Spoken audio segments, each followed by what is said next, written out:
இப்போ பேச்சுவார்த்தை குழுவை விட இங்க போறது வந்து நிறைய இன்ஃபுளுன்ஸ் பட்ஸோட போயிட்டு இருக்கு. நாளைக்கு தெரிஞ்சிடும் முடிவு அப்படின்றது. சோடங்கர் வந்து தெளிவா போய் பேசிட்டு வந்தவர் சொன்னது 25 ஆஃபர் பண்ணாங்க, இதை எங்களால் ஏத்துக்க முடியல அப்படின்னு. எப்படி யார் இறங்கி வர போறாங்க? இல்ல பிரியன் அவர்கள் சொன்ன மாதிரி ஏதாவது அதுல மிடில் நம்பர் 30 இருக்கலாம், 28 இருக்கலாம், அதுக்கு வாய்ப்பு இருக்கா? இல்ல காங்கிரஸிடம் கரார் தன்மை இருக்கா? இல்ல திமுக அந்த இடத்துக்கு வந்துட்டாங்களா 25 தாங்க அதுக்கு மேல கொடுக்க முடியாது அப்படின்ற தன்மைக்கு நீங்க எப்படி புரிஞ்சுக்கிறீங்க? திமுக தான் கரார் தன்மையில இருக்காங்க இந்த விஷயத்துல. நம்ம கடந்த முறை ஒரு காங்கிரஸ் விவாதத்தின் போது கூட நான் குறிப்பிட்டேன், காங்கிரஸ் இவ்வளவு எதிர்ப்பை எடுப்பலைன்னா அந்த இடமே குறைக்கப்பட்டிருக்கும் அப்படிங்கிறதா குறிப்பிட்டேன். கிட்டத்தட்ட அதே இடம் தான் கடந்த முறை போட்டிட்ட 25 என்கிற இடத்தை தான் மீண்டும் திமுக அவர்களுக்கு சொல்லியிருக்காங்க. நீங்க கட்சியில அவங்க கிரவுண்ட் ஒர்க் எதுவுமே பண்ணாம மோடி எதிர்ப்பு அப்படிங்கிற ஒற்றை புள்ளியை வைத்துக் கொண்டே காங்கிரஸுக்கு நிறைய சீட்டு கொடுத்துருவாங்களான்னு கேட்டா அது திமுகவுக்கு ஒரு பெரிய தொய்வாக இருக்கு. இன்னொன்று, திமுக ஏன் காங்கிரஸுக்கு அதிக இடங்கள் கொடுக்கவும் மறுக்கிறாங்கன்னா, கிட்டத்தட்ட நம்ம வந்து ஜனநாயகன் படம் அது சிக்கல் வந்த பொழுது ராகுல் காந்தி அவர்கள் ஒரு ட்வீட் போடுறாரு, அது சிஎம் கூட ட்வீட் போட்டிருந்தாங்க. ஆனா அதற்கு முன்பே கரூர் சம்பவம், கரூர் போன்ற ஒரு துன்பியல் சம்பவம் நடக்கிறப்ப மு.க. ஸ்டாலின் அவர்கிட்டையும் பேசுறாரு ராகுல் காந்தி, இன்னொரு பக்கம் விஜய் அவர்கள்கிட்டையும் பேசுகிறார். விஜய் அவர்கள் மீதுதான் கரூர் சம்பவத்துல திமுக அரசு குற்றம் சொல்லுது, திமுக அரசு மீதுதான் விஜய் குற்றம் சொல்றாரு. சோ அப்ப நீங்க ரெண்டு பேர்ட்டையும் பேசிக்கிட்டு பாலுக்கும் காவல் பூனைக்கும் காவல்ங்கிற நிலைப்பாடு இருக்கிறாங்க காங்கிரஸ். அப்ப இருந்தே திமுக என்ன பண்றாங்கன்னா, காங்கிரஸ் இல்லாமல் நம்மளால ஜெயிக்க முடியுமா, அதற்கான வியூகங்கள் அவர்களுடன் சில வியூகங்கள் வகுத்துட்டாங்க. அதனாலதான் அவர்கள் ஓபிஎஸ் அவர்கள் உள்ள கொண்டு வந்ததா இருக்கலாம். தொடர்ச்சியாக தேமுதிக போன்ற கட்சிகள் உள்ள இவங்கெல்லாம் மோடி எதிர்ப்பே கிடையாது. நீங்க தேமுதிகவுக்கோ அல்லது ஓபிஎஸ் போன்றவர்களுக்கோ மோடி எதிர்ப்பே கிடையாது.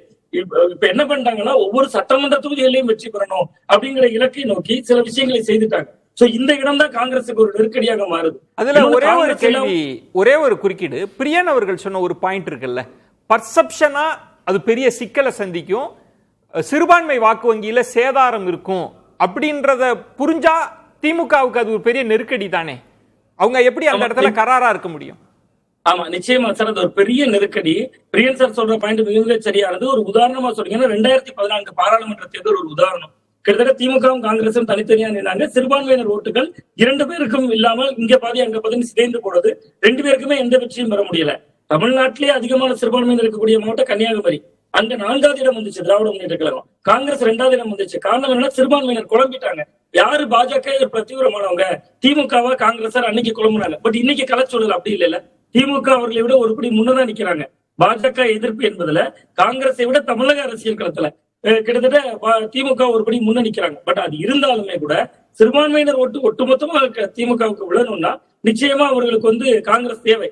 காங்கிரஸ் இல்லாத திமுக என்பதும் ஒரு வெற்றிக்கான வாய்ப்பு என்பது கொஞ்சம் சிக்கலாக மாறும். ஆனா அதுதான் திமுக இன்னொரு இடத்துல வேலை செய்திருக்காங்களா சார். கிட்டத்தட்ட மகளிர் கொடுக்கக்கூடிய உரிமை தொகை 1,31,00,000 பேருக்கு, மகளிர் விடியல் பயணம், தொடர்ச்சி அதே மாதிரி புதுமை பெண் திட்டத்துல 1000 ரூபாய், இந்த திட்டங்களை நம்புறாங்க. இன்னொரு பக்கம் பாருங்க, அந்த அணியை பாருங்க, ஒரே ஒரு சட்டமன்ற பிரதிநிதித்துவம் இருக்கக்கூடிய தனியரசு அவர்களை அழைத்து வாய்ப்பு கொடுக்குறாங்க, கருணாஸ் போன்றவர்களையும் இழுத்துக்கிறாங்க. கிடைக்கிற வாய்ப்புகளை எல்லாம் பயன்படுத்துறாங்கன்னா காங்கிரஸுக்கு செய்தி சொல்லிக்கிட்டே தானே இருக்காங்க. தொடர்ச்சியா காங்கிரஸுக்கு பாருங்க இப்படியெல்லாம் சூழல்கள் மாறிக்கிட்டு இருக்குங்கிற அழுத்தத்தை சொல்லிட்டு தானுங்க. திராவிட முன்னேற்ற கழகம் 25 இடங்கள் என்பதில் உறுதியாக இருப்பாங்க.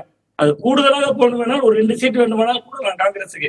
அதற்கு மேல ஒரு 35, 40 பழைய வரலாறு இருக்குல்ல சார்.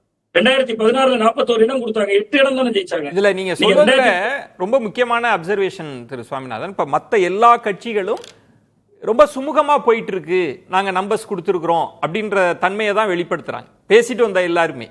நான் ஒரே ஒரு கட்சி திரு சோடங்கர் மட்டும்தான் ஒன்னும் சரியா போகல, பேச்சுவார்த்தை சரியா போகல அப்படின்னு. இப்ப காங்கிரஸ் கிட்ட மட்டும்தான் ஒரு கரார் தன்மை இருக்கான்ற கேள்வி இருக்கு, இல்ல காங்கிரஸ் கிட்ட மட்டும்தான் ரொம்ப அதிகமான எதிர்பார்ப்பு இருக்கான்ற கேள்வியும் இருக்கு இதுக்குள்ள. ஆமா, நிச்சயமா காங்கிரசினுடைய எதிர்பார்ப்பு அபரிமிதமாக இருக்கு. காரணம், காங்கிரஸ் என்ன நினைக்கிறாங்கன்னா 2019, 2021, 2024 இந்த 3 தேர்தல்களையும் திமுக எதிர்கொண்டதுன்னு பாத்தீங்கன்னா மோடி எதிர்ப்புங்கிற புள்ளியில தான் எதிர்கொண்டாங்க. நீங்க 19, 21, 24 3 தேர்தல்கள் கட்டமைப்புமே பாஜக உள்ள வந்துரும், பாசிசம், அதனால மோடி எதிர்ப்பு அப்படிங்கிற புள்ளியில தான் எதிர்கொண்டாங்க. அப்ப அகில இந்திய அளவுல நமக்கான ஓட்டு வங்கியது தமிழ்நாட்டுல நம்ம கூடுதல் இடங்கள்ல போட்டியிடலைன்னா பாஜக எதிர்ப்பு என்று காங்கிரஸ் வசம் இருக்கக்கூடிய ஓட்டு திமுக வசம் போயிடும் அப்படிங்கிற ஒரு உள்கணக்கம் இருக்கு அதுக்குள்ள. ஒன்று.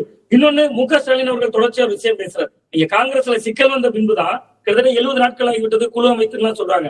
அப்ப அவர் தொடர்ச்சியா மு.க. ஸ்டாலின் அவர்கள் ஒரு விஷயம் பேசுகிறார். என்ன சொல்றாரு அப்படின்னு பாத்தீங்கன்னா, தமிழ்நாடு வெர்சஸ் டெல்லிக்கு இடையில நடக்கிற விஷயம், வர்ற தேர்தல் தமிழ்நாடு வெர்சஸ் டெல்லிங்கிறார். காங்கிரசும் அகில இந்திய கட்சி தானே, டெல்லி கட்சி தானே. அப்ப காங்கிரஸை வெளியேறுமா பேராதா என்கிற ஒரு யூகம் கூட அவர்களுக்குள்ள இருந்திருக்கலாம். தேமுதிக உள்ள வருது, ஓபிஎஸ் உள்ள வராரு, சிறு சிறு அமைப்புகள் உள்ள வருது, பல்வேறு கட்சிகள் உள்ள வருது, தேர்தல் களத்தினுடைய யுத்தியும் தமிழ்நாடு வெர்சஸ் டெல்லின்னு மாறுது. சோ அப்ப அதையும் அவர்கள் காங்கிரஸுக்கு ஒரு சொல்லக்கூடிய செய்தியாக தானே இப்ப பொருத்தி பார்க்க வேண்டியது, இவ்வளவு நாள் பார்க்க வேண்டியது இல்ல. பட் இப்ப அதற்கான ஒரு தேவையும் வருது இல்ல. தமிழ்நாடு வெர்சஸ் டெல்லிங்கிறாங்க, காங்கிரஸ் எங்க உள்ள கட்சி, அகில இந்திய கட்சி. அப்படிங்க தமிழ்நாடு வெர்சஸ் டெல்லின்னு சொல்றதனுடைய பின்னாடி நீங்க டெல்லினா பாஜக மட்டுமே நம்ம குறிப்பிட முடியாது. கடந்த 2011 காலகட்டங்கள்ல இவர்களும் அழுத்தம் கொடுத்தாங்களா, மத்தியில் இருக்கிற பொழுது அழுத்தம் கொடுத்து கூடுதல் தொகுதியில் வாங்கிய கட்சி தானே. சோ இது எல்லாத்தையும் திருப்பி அவர் சொல்றாருல்ல, கடந்த காலங்களை நினைவு கூர்ந்து எங்களுக்கு திருப்பி செய்யணுங்கிறார்.